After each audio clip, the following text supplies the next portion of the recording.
Hey guys, we are here at GenCon 2016. I am at the Minion Games booth with Brian Kendall. Brian, how you doing, man? Good, how you doing? Good to see you, doing great. You guys are debuting this game, Manhattan Project. Yes. So give us a look at this, tell us a little bit about this game and why people should be interested in it. Okay, so this is a light card-based version of our original Manhattan Project.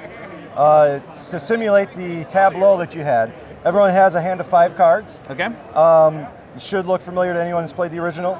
You have an input on the top and an output at the bottom. Or you turn the cards to the side and you have your workers that you can use to fuel the cards.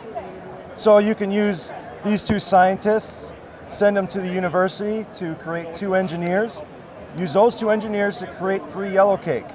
Wow. And there are yellow cake cards, so you just take 3 yellow cake cards. And what's the significance of the yellow cake cards? I still have 2 more cards, so I can use these 2 scientists. This scientist can take one of these yellow cake cards, turn it into a uranium card. Wow. What you just did there kind of just blew me away.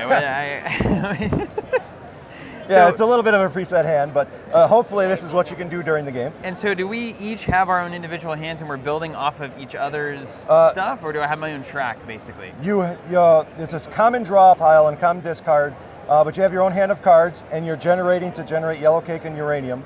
Eventually, you want to have enough workers in uranium to build the bomb cards. If you build the bomb card, you just take the card in front of you to denote that you have 4 victory points. Okay. First one to get to 10 victory points wins the game. So you're basically stringing these things along and trying to create the most efficient way to get these things, turning them into bombs, which are essentially victory points. And then how do we know when the game ends? As soon as someone gets 10 points, game's over. 10 points. Yes. Nice. And any cards you play, at the end of your turn, you put them all in this common discard pile. You can discard any other cards you like from your hand or hold on to some more powerful cards you like, and you draw from the common draw pile up to 5 cards. So while other people are taking their turns, you can think about, well, which card do I want to turn sideways for workers? Which ones do I want to use? Right. You try to string them along. Now, is there anything that your opponents are doing in the meantime to try to like screw you up? Is there any kind of like interference? There's a couple of cards that have interactions. There's some other cards in there that have a little bit of player interaction, but for the most part, it's by yourself. Probably the biggest one are the cards that you can either draw 2 cards or you can force someone else to discard 2 cards.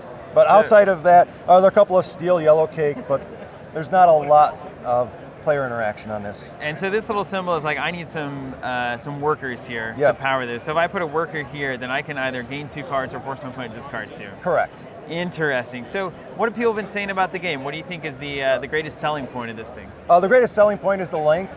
Like I said, 20, 30 minutes. My friends and I have gotten really good. We can get a game in 15 minutes. Nice. It's nice and quick. And like I said, well, 5 players, it still goes that quick, because while 4 players are taking their turns, that's when I'm APing, thinking about how I'm going to use the cards. Absolutely.